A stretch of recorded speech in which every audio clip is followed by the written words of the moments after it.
Welcome to Actually Contrøller, the podcast that is actually Contrøller, and we are actually in control of everything you are hearing right now. I'm so very sorry. All right, everyone, welcome back to episode 4 of Actually Contrøller. Hopefully everybody enjoyed the two-parter from episode 2 and 3. That one ran a little bit longer. It did run long. So hopefully this one we can keep a little more condensed for you. But here's to hope. Yes, this episode, as promised, we are talking about pay to play. All the nuances of it. Is it worth it? Play that thing down, flip it and reverse it. All right, so that was Steve. You're welcome. AKA Yeah, Bions, this is Steve. Right? So I'm Chris. And we also call that Bions, right? Yes, we call that Bions. I am Bob. And I'm Chad. So we're going to try to make sure that you always know who's on the podcast at the beginning of every episode. So that way you can kind of know everybody's opinion going forward. So What do you think about that, Chad? Yeah. What do I think about us announcing us on podcast? Oh, I think it's a great idea. have you met Chad? Have you met Chad? That's my line. Back off. Oh, no. That's everybody's line. That's everybody's line, yeah. All right, back on track. So pay to play or buy-ons for big shows. Yes. I think a lot of what's considered worth it for the band is on the band's own value of their own self. Do they feel as though they're going to get the return out of a buy-on? Is it really worth for them to do it? Is it worth pursuing? Yes. If you have the means, are you willing to do so and pursue what you want? And is the return going to be worth it for you? So when it comes on to Bions, you really have to view your band as a business. And Right. That's something we've talked about off the podcast is what are you really going to get in return? We try not to use the word exposure, but sometimes that exposure is in networking. It's in linking up with other bands. It's finding fans that can help you in other areas. It's expanding your fan base outside of your city or your region. So what is your business getting out of it? And as a business, sometimes you have to invest up front, which in this case would be a buy-on if you have a good show. So you're going to invest funds into this buy-on that can turn around and earn you more money in merch, the networking, the fans, the bands, everything else that comes with it. And especially if it's going to be able to push you into regions or just areas that you're not known, and being able to get you in front of that band that a lot of people are going to see now puts you in that position to where you're being seen. And when they like you, you have merch to sell. Now I mean, that's merchandise. That is the traditional hope of right. And the model of why the buy-on ever even became really a viable option for a lot of bands, because a lot of them were looking at it as otherwise I'm never going to get at my stage of this band's career, I'm never going to get this promoter or this talent buying group or these venues to pay attention to me as a viable headliner, because I'm not going to be able to, move that unit amount for ticket sales and all that type of stuff. However, that bigger band has already, blazed that trail, and so I can get on to that tour, and it will end up garnering, theoretically, me new fans, revenue and merch and all that stuff. But the unfortunate reality is that that's the dream of a buy-on. That's what you always hope when you do the buy-on. And not every buy-on is going to give you what you want. Right. Well, it's any time you get an opportunity in front of a national or somebody that's drawing, like whether it's a buy-on or you're just literally playing for free. We have a club locally that will put locals on, Right. and sometimes you sell tickets. Sometimes you're literally just playing and hoping you sell merch, and that's it. Yeah. So again, like what are you getting out of it in return? And we hate to use the word exposure, we really do, but sometimes that could be your benefit. If you're a young band, if you're a seasoned band, then you're already bringing stuff to the table. You're bringing something for the promoter to see, and you're bringing something for the touring band to see, that hopefully you've got a package with your brand. Yep. Yeah. That adds value to the business. The issue is promoters and venues these days, it's all about money, and they need a guarantee. and the buy-in is a guarantee. If they know they have to hit $2,000 minimum to pay the touring band and pay the venue and pay all their fees, they've got to get it from somewhere, and a lot of times it's from ticket sales or guarantee buy-ons. Yeah, the because openers that are paying is helping to make sure that the touring band is getting what they were told they were going to get. You are actually hoping that the band that you're opening for or buying on to with the package is going to have a pull as well. Because obviously if you're only doing it for the ticket sales or for the merch and doing it for the exposure, you're hoping that they can pull at least as well as you do when they come into your market. Right. So but then that goes back to, does it make sense for your business? Like, we wouldn't probably open for a jazz funk fusion band. No, we wouldn't. Even if they draw, it would just we just wouldn't make weird. So would that make sense for? I would be fine with it as long as the music. Would that make I'll sense open for our most brand? Things. It probably wouldn't make sense for our brand. I've seen bands play and open. There's a local county that has a free fair every year, and they have hard rock music, and they had like a alt pop country band come on, and everybody, short of booing them, really did not want them on this. And they were good musicians. They were good musicians. Right. Well, But the problem is they didn't fit. So they probably bought onto that show, and that's how they got to play. But it didn't. To me, it didn't make sense as a business level. But we've talked about this also off camera and off podcasts and everything like that before, that there are those exceptions that it's not always view it as if it's not my genre, the show doesn't make sense, because we've all played the cross-genre shows before that have actually garnered us new fans and exposure to things that otherwise in our normal demographics and our normal circles I we agree. would have gotten.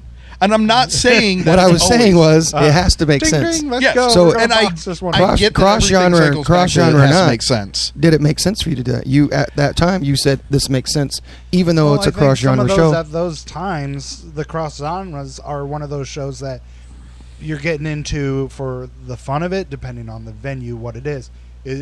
Are you actually marketing this as a way to push forward as a big money making, or are you just? Is this something that you just want to? You're in those situations. You are hoping for cross pollination. You're hoping those other bands, truly you those are. fans that really are eclectic, like, hey, I like country and I like rock and I like metal.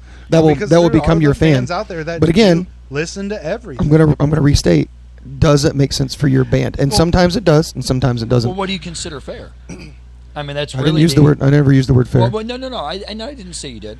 But like, what in a perfect situation for a buy-on? What would make There is- sense? there's- What would make sense? There, I mean, you at a minimum, if you're gonna, let's throw a dollar amount. If you're gonna sink $500 in the show to buy on, you better at least get $500 back. Fair. And it doesn't. That's the conversation is it doesn't have to be $500 that night. If I get back $300 in merch, but I turn around and book 2 or 3 more shows out of it, that's a win. And that's a fantastic. If I way to think network about with it. 2 other bands and say, hey, I'm gonna go from Fort Wayne, we're gonna get a show in Chicago now. Yep. That's a win. So Truly, yeah. what makes sense for your business? People that go into business usually fail within the first year because it's all about sinking money into the business. Yeah. At some point, they want that ROI, they want that return on investment, but you don't always put the money in and get the money right back. Well, and not only that, there are certain ventures, especially in the arts, where you really got to view what is a true return on investment, because a return on investment doesn't always mean financial return on investment. Right. And if you are getting those extra shows. Yeah. Because those are going to branch out to more money being pulled in and more shows being lined up. And again, do you feel that your cross-pollination from, even if you're playing all the same genre, will you gain the exposure? Will you gain the fan base that can help promote your... Because at the end of the day, it's not about who you know, it's about who knows you. And so if you have a large fan base, let's face it, we know there are bands in the area that have a large fan base that don't necessarily shouldn't be on certain bills. I'm trying to tread very carefully and politely. Right. But they get that because they draw. And at the end of the day, when they draw, the venue makes money, the promoter makes money, the band makes money, regardless of how great their show is or how piss poor their show is. Yeah, you're fine. I didn't know if that was a legal The word. reality, though, is the other side of that, though, is when you have bands that you do know, like, okay, we're not throwing any names out here on any of this, but I will say that we were given the potential of an opportunity to wrap up our tour last year with certain things, and we had certain people that were heavily pushing for us to be able to be on this show. And we knew that we were going to be able to still move units even though we weren't in town. We knew we were going to be able to move tickets. We knew we were going to have a draw for that show.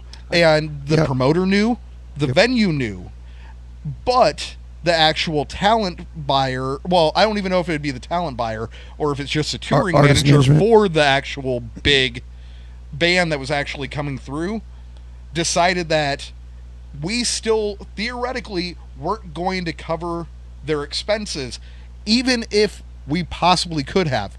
They didn't want to even take the chance, and that's another thing that is part of the buy-on thing. And like I was stating, in a perfect world earlier, that's what you're hoping for and everything like that. But even when everything lines up, that you know that you have it lined up, that you're going to be able to cover all the overheads that this venue wants or this band wants or whatever, that still doesn't mean that you're even going to get those opportunities, because what ended up happening to us, we had everybody on our side of the fence here in Indiana pushing heavily and trying their best to get us on that. I know that show because I started the minute we had even dropped an inkling that we could try for that show. I was posting and hinting that we had an opportunity and trying a social media grassroots push. And within like a week, I could have sold us like 20 tickets personally. Yeah. And I already had at least like 10 moved on that. I will tell you, speaking of the venue, I had a few that I could have pushed myself. And but that was even without. And that's not a buy-on, so we are getting away from that a little bit. But where that dials into the buy-on thing, though, is we got dropped. If we could have bought on. Well, no, I mean, yes, but this is where it ties into the buy-on. The venue wanted us, the promoter wanted us, but the band / the touring manager opted not to because they didn't want to take the gamble on us, and they took a buy-on from another band that was at a lower tier than them, that was also in mid-tour, that needed some pickup dates, and they were willing to buy on to that mini tour instead of bringing us on instead. And I've seen that happen at one of our local clubs where there was a regional / local band that was supposed to open. There's a tour coming through, and they were on, and I personally was excited because I support local as well. So I'm there ready to watch this opening band, and there was as you said, there was a touring band coming through from New York that dropped $2,000 to open for the show, and then so the local band didn't get to because they weren't a buy-on, and they didn't have to do ticket sales, so they had no financial gain into this. Yep. So they were just bought out basically. Wow. So the touring band got to buy on and got to play. And in essence, it's kind of, we didn't end up getting it all the way down the road to where everybody knew that we were attached to the show or anything like that. But in essence, behind the curtain, that's kind of what ended up happening to us. Yeah. We were offered a show by certain aspects of the show, and then were completely pulled away from it because a buy-on was offered as an option. And, well, I get it from a financial point in certain respects, but at the same time, when you have mid-size venues, because I'm not going to say it's even like mid-size promoters or anything like that or talent buyers, but mid-size venues and everything like that, the big thing for a lot of them is that their crowd and their fan base to that venue is usually going to be, I get to go see an intimate show with a big band, and usually I can also guarantee that I'm going to see some local guys that I probably either know or know adjacently. And it's going to end up making it even more fun because then I'm usually able to feel like I can go interact with those people that are local after the show, and it's not going to be intimidating or awkward for me to just go up and shoot the shit with them and have a beer.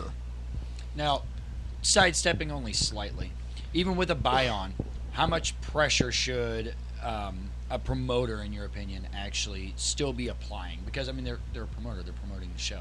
But at least with experience that I've seen, when you buy on, all the pressure seems to be on the bands to obviously promote and push. And that the promoter's the one that set up the show.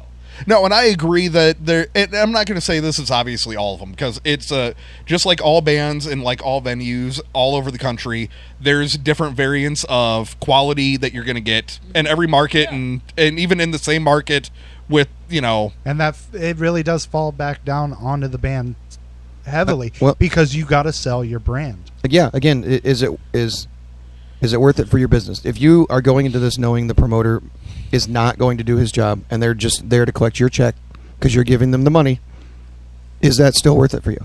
Can you do that on your own, or do you need the promoter to do it? Well, that's actually kind So- of like, so that's- like investigating it. Yeah, and so that's, I find out mean, about the promoter. is that worth your investment, knowing that I'm going to go into the show with XYZ national headliner, I'm expecting to move this much merch or this much networking or whatever you're trying to get, whatever your return is, knowing the promoter is not going to do dick. Right. I mean, we've all dealt with great promoters, and we've dealt with. Yeah, Yes. and that's the other Yeah. thing. So, like, if you're going into it knowing you're buying on with confidence that the promoter is going to help you, to me that is a good investment because Yes. you've got somebody in your corner that's not just taking your money, Yes. but they're also helping support your business and your brand and your image. Yep. Yeah. Well, and we've talked about this also off before, where in regards to that, though, yes, you need to make sure that everything makes sense for your business, but there are times where you can have done your due diligence and you can hope that you've Yeah. researched enough and this is going to be a worthwhile promoter, this is going to be a worthwhile show, this is going to be a worthwhile venture for my business. But then you still end up upside down, bent over, Oh, yeah. and screwed at the end of the whole Sometimes thing. it's still just a crapshoot. Yeah. It just is. There's a lot of variables there, really is. Yeah, and I mean, the other part that this is a big one that is been happening a lot more lately. It's been a thing for years. We've dealt with it before at other shows and everything like that, is the merch draw.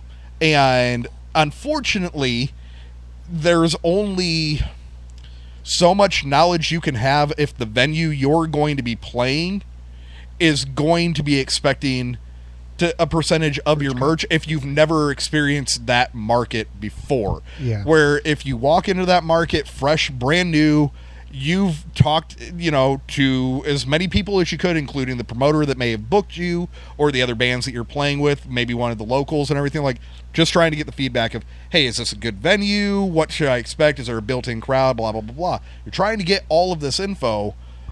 Sometimes, especially if you're a newer band, and that's something I really want to try to push forward for a lot of newer bands that are trying to get out there into new markets and get their reach going. Make sure that if you're going into a decent sized venue, even venues that you don't think are big enough to actually be doing something like that, it does not hurt to ask either the promoter, the talent buyer, one of the other bands from that area, is there a merch cut expected out of it and everything like that, just so that way you're not caught off guard and in an awkward situation then at the end of the night where you're in a fight with somebody to try to retain your money on product that you actually manufactured. Because if unfortunately it's a potential where you walked in on a buy-on and you just happen to be lumped in on that contract. Yeah, see, I'm a firm, at least for me, if you have to buy on to a show and you're already throwing your own money, them taking a cut of merch, it's kind of like, It's just sometimes it might be the nature of the beast. What he was saying was, It's rough- if you're it's buying rough to on, justify. if you're buying on something that a It tour pack is. has already had set up and it was unbeknownst to you, you've already got that decision made. You're already sunk into it. But you mentioned something about new bands and talking about buy-ons, and a lot of bands that are new, like you say buy-on, and bands are like, "Ooh, don't pay to play, don't do that." And in the rock world and the rock music, it's not really a common thing. So, I mean, coming from our world, it's not. But I actually had some friends do hip hop and stuff in the area, and that is a very normal thing for hip hop. yeah, It's- I it's- To That's buy kind on, of the way of the walk but with not them. only to buy on, but like they buy on for like 15 minutes or Yeah. 20 minutes, and They'll that's buy it. on for a 15-minute just But spot. the concept of it is, so again, as your business, as your brand, if you're a newer band or newer artist or whatever, Yeah. and you're buying on, I ran into a situation when I got the opportunity to open for my first national. It was not a buy on, but the comments were like, "Are you getting paid? Are you selling tickets?" Like, I was grilled by a lot of seasoned musicians in our area about what was I getting out of it, and I was like, I was so happy. I'm going to open for A big this band. national band. You know what I'm getting out of it? I'm And getting to play in front of I them. get to play in front of 800 people, which was pretty big at the time for us. Yeah. And I'm like so excited. And I mean, for a but lot they, of- they talked down to me for a minute, but then I started thinking, if I say no to this opportunity that I think, and it turned out to be a really good opportunity. someone else will say yes. Someone else will come up with the buy on. Someone else will be able to do. The show will go on whether you say yes or no. Right. So they're not hurting for talent. They're not hurting for people to fill those shoes. So the question comes back to, is a buy on worth it to your brand? Exactly. And what will you get in that return? Sometimes you say no. Sometimes you say yes. Sometimes you just think about it. I mean, It's just the one and only big thing, because again, a buy-on ultimately is only going to make sense to you and you alone, because I can't tell you if that buy-on is going to make sense for your brand, comparison to me being able to know if it's going to make sense for my brand. But I can wholeheartedly say with every fiber of my being, if you're a newer band or even a veteran band that's doing it for the first time, if you have an opportunity for a buy-on for a package that already has contracts attached to it, and you're just going to be lumped into said contract because you bought into the package, make sure you're finding out all the nuances. Is there a merch cut that's going to be expected out of you at every venue or only certain venues? Is it a percentage that you're going to be deeming acceptable? Because that might end up being the thing that determines, no, this, yeah, there's a financial upfront for it, but then there's a reoccurring financial that I'm going to have to, throw out there every time that we have a tour stop then. And that's not going to make any financial sense. And I mean, if you got enough pull, or you got enough, you think you got the most amazing merch that no matter what you do, you're going to be almost selling out every night. And even if you have to fork over 25% off of whatever you did, you're still making money. Good on you. I can tell you, after all of these years, we've moved more than a few pieces of merch over all these years. We still have never moved enough merch for me to feel like 25% cut off of our merch under most of our shows would ever make sense. So back to your question about promoters, and I don't want to keep detracting that way. So when it comes to buy-ons, there are a lot of things, and obviously watching the clock here too, there are a lot of things to consider for your band and your brand. What are you getting out of it in terms of, and I'm going to use the word exposure, but what exposure are you getting out of it? What's the promoter doing to help you? What's the venue doing to help you? Your name and your brand. Like, are they sharing your material? Are they including you in their marketing? Or is the poster just have the touring band and that's it?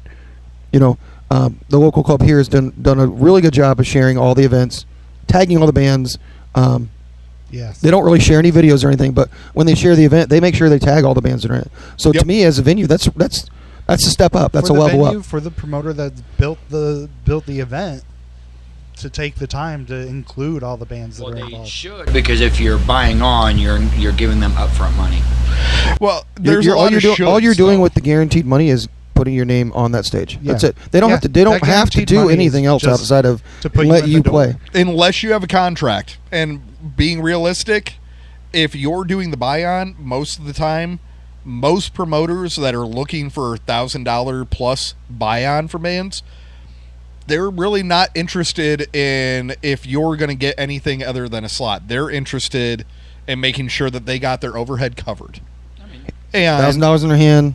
Do you have 20 minutes of music or 30 minutes of music or whatever they're asking? Yep. And that's it. They're not going to do. So my point was, what are your considerations? We talked about merch cut. We talk about promoter exposure. We talk about venue exposure.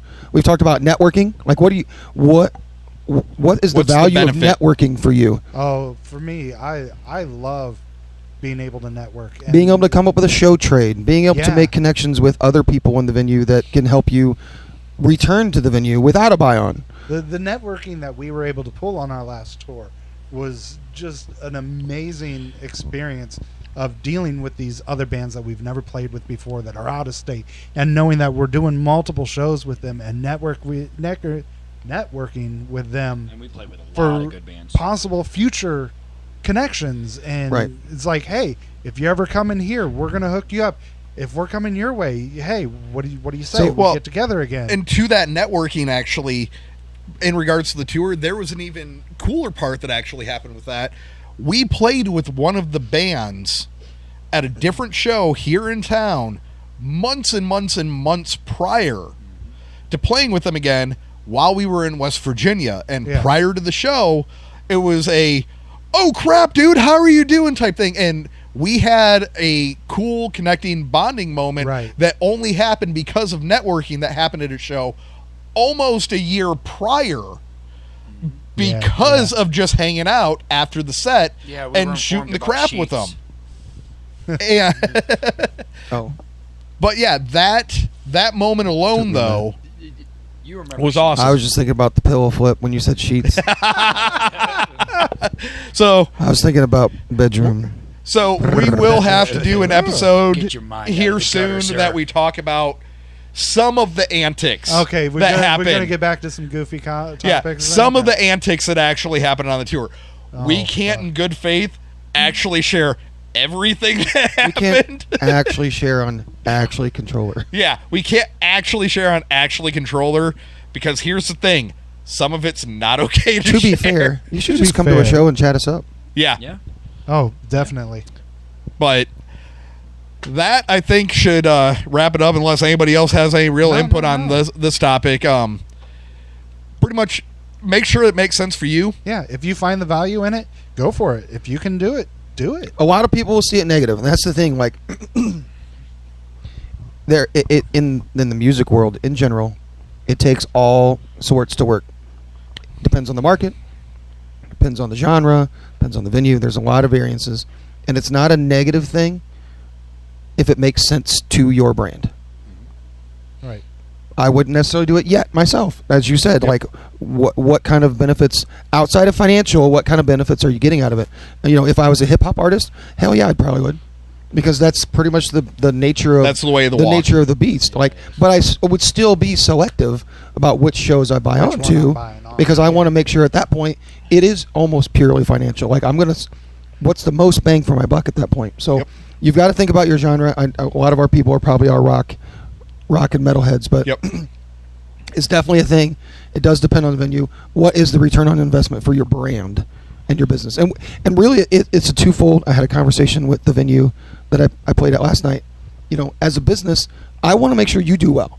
I'm Yeah. not trying to buy on just to get, whip it out and say, look what I can do. Yeah, and that's the other I want to thing. make sure I that, wanna like, make sure the venue's I doing want to well. come back. I want to I was leave going a to good say, because impression. if you don't make sure the venue's happy, you're not getting a return. No. And it's and at that point is like they're collecting their check from you. Mm-hmm. You get your 20-30 minute slot and they're done with you. I want to make sure that I'm going to take it a step further as a business, take it a step further and connect with that venue and be like, "Hey, think of us when you have future shows. Remember us. We've done everything professional. Financially we supported you. We brought fans or whatever they're looking for from Yep. you. Right. And what am I getting in return?" And that's part of my return. I want to make sure I have an open opportunity to That's come back. actually a really good return. So needless to say, bands are dirty, dirty hussies. Sometimes, yes. Sometimes. So just to throw it out there to anybody that is listening, if you are interested in certain topics you would like us to talk about, you can hit us up. You can message us directly, Facebook, or you can comment. Or this is always, every episode's always up on YouTube. Yep. So go ahead and leave it in the comment section Yeah, below. so anything Any interested topics for us, because we have more than enough things we'd love to talk about, but we're also more interested in talking about things you want to hear. Yeah, So, I mean, that's all fair. This way you guys keep coming back, and I hope you guys Yeah. have enjoyed listening to us tonight. Yeah. well, thank you, everyone. Thank you. And we will catch you next week. Later. Later. All the love. Thank you for listening to Actually Controller. If you liked what you heard, please consider following us on all our socials. You can easily find us on all the different platforms by going to linktree/controller33 or scan the QR code if you are watching the video version of this episode. Thank you.